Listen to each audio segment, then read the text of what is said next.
નમસ્કાર, આપ જોઈ રહ્યા છો નેશન પ્લસ ન્યૂઝ. હું છું આપની સાથે હેતલ ભગત. સુરતના કતારગામની 19 વર્ષીય શિક્ષિકા નેનુ વાવડિયાના આપઘાતને મામલે કતારગામ વિસ્તારમાંથી વિશાળ સંખ્યામાં કેન્ડલ માર્ચ યોજાઈ હતી. સુરતના કતારગામ વિસ્તારમાં 19 વર્ષીય પાટીદાર શિક્ષિકા નેનુ વાવડિયાના આપઘાતના મામલે 16 જુલાઈની રાત્રે કતારગામના ડભોલી વિસ્તારમાં એક વિશાળ કેન્ડલ માર્ચનું આયોજન કરવામાં આવ્યું હતું. આ કેન્ડલ માર્ચમાં હજારોની સંખ્યામાં લોકો જોડાયા હતા અને નેનુ વાવડિયાને શ્રદ્ધાંજલિ અર્પણ કરી સાથે જ ભવિષ્યમાં આવા બનાવો ન બને તેવી લાગણી વ્યક્ત કરી હતી. કેન્ડલ માર્ચમાં વિસાવદરના ધારાસભ્ય ગોપાલ ઇટાલિયા સહિતના પાટીદાર આગેવાનો જોડાયા હતા. સુરતના ડભોલી 4 રસ્તાથી શરૂ થયેલી આ કેન્ડલ માર્ચ પાટીદાર સમાજની વાડી સુધી અંદાજે 2 કિલોમીટર લાંબી યોજાઈ હતી.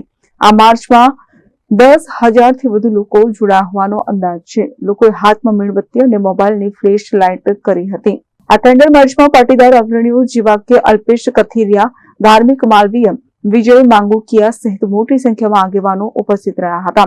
આ ઉપરાંત રાજકીય નેતાઓ પણ આ માર્ચમાં જોડાયા હતા, જેમાં કોંગ્રેસના નેતા પ્રતાપ દુધાત અને આમ આદમી પાર્ટીના વિસાવદરના ધારાસભ્ય ગોપાલ ઇટાલિયા પણ હાજર રહ્યા હતા.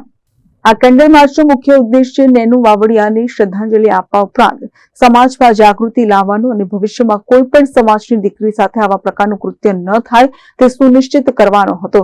આ ઘટનાને લઈને સમગ્ર સુરતમાં શોક અને રોષની લાગણી પ્રવર્તી રહી છે.